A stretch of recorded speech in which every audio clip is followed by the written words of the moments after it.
Take our lead. Let's help you make your mark.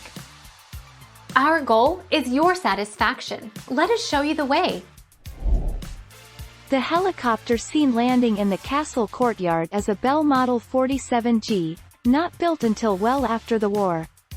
While the Germans had a small number of working helicopters during the war, none of which would have been readily available to the filmmakers, the Bell does not make a convincing stand-in for any of them.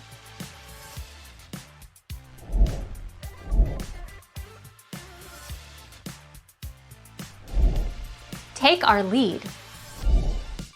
Colonel Wyatt Turner. He also convinces the Germans that he is a double agent, working for Berlin, but Smith is really a triple agent, and manages to destroy the Schloss. The real traitor turns out to be Colonel Wyatt Turner, one of the high command who sent Smith on his mission in the first place.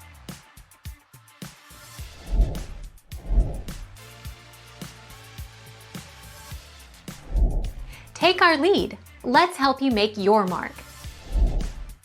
Where Eagles Dare is a 1968 British Metrocolor World War II action film directed by Brian G. Hutton and starring Richard Burton, Clint Eastwood, and Mary Ewer. It was distributed by Metro-Goldwyn-Mayer, filmed in Panavision, and shot on location in Austria and Bavaria.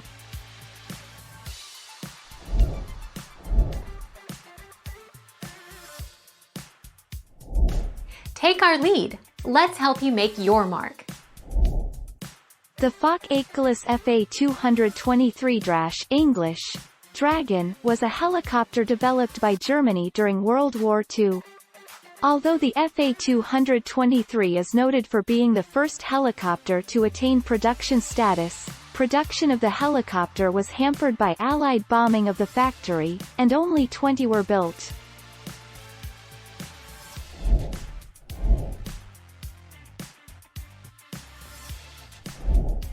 Take our lead. During World War II, several types were considered to be procured for the three different branches of the Wehrmacht. The German army initially ordered 1,000 Flettner FL-282 reconnaissance helicopters, however the production plant was destroyed and so only about 40 helicopters entered service. Thank you for watching. Please subscribe and hit the bell notification.